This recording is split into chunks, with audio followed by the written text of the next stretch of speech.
14 centimeter.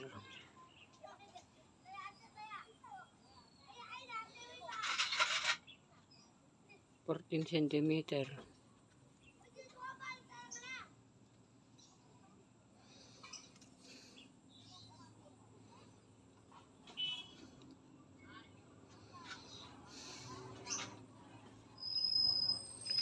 One inch ang taba. Binalot natin to mga idol ng packing tape para mahigpit. Bago binalot to, tinalian ng goma. Saka binalot nito. Ngayon, babalutin uli nito.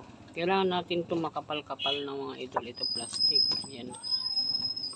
Babalot natin na ganon. Para kumapit, lalagyan natin ng rugby, shoe glue o anong pandikit para dumikit dito mga idol. Yan. Kasi ito, pag natapos natin balutan to, tatanggalin natin itong gitna. Ilalagay natin itong makinita natin mga idol. Makinita ko pala, hindi natin. Sige, okay, payag na ako. Makinita natin pala. Ayan o. Ilalagay natin ditong ganun.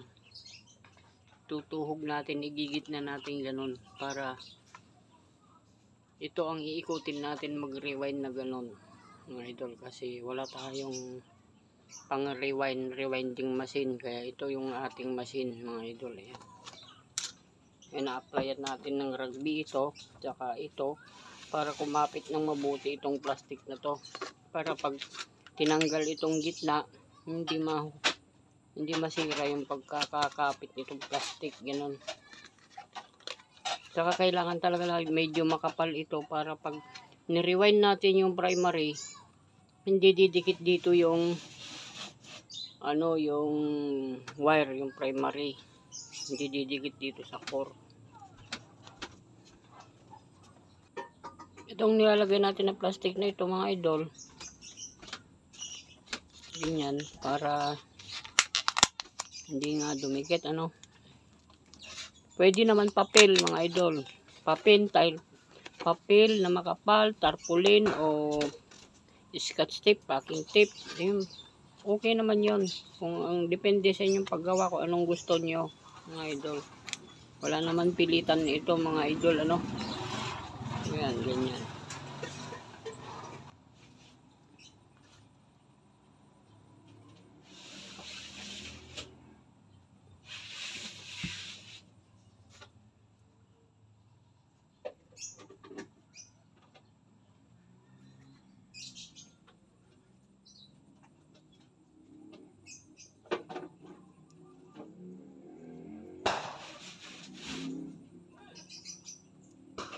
Yan, patuyuin lang muna natin.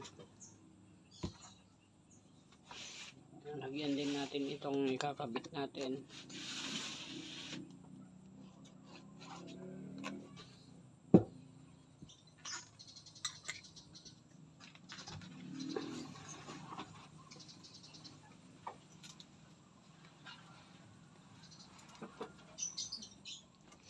Para lang hindi dumulas kasi yung yung ito pagka binalot natin na tinanggal yung gitna.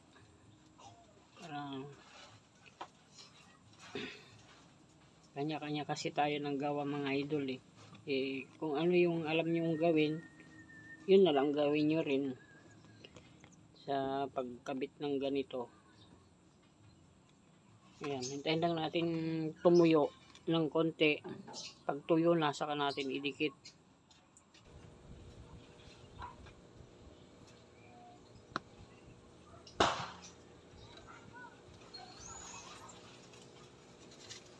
Kailangan matuyo ng konti yung rugby mga idol, kasi pag basa yung rugby na ididikit mo dyan ay tutuklap. Kaya kailangan medyo tuyo.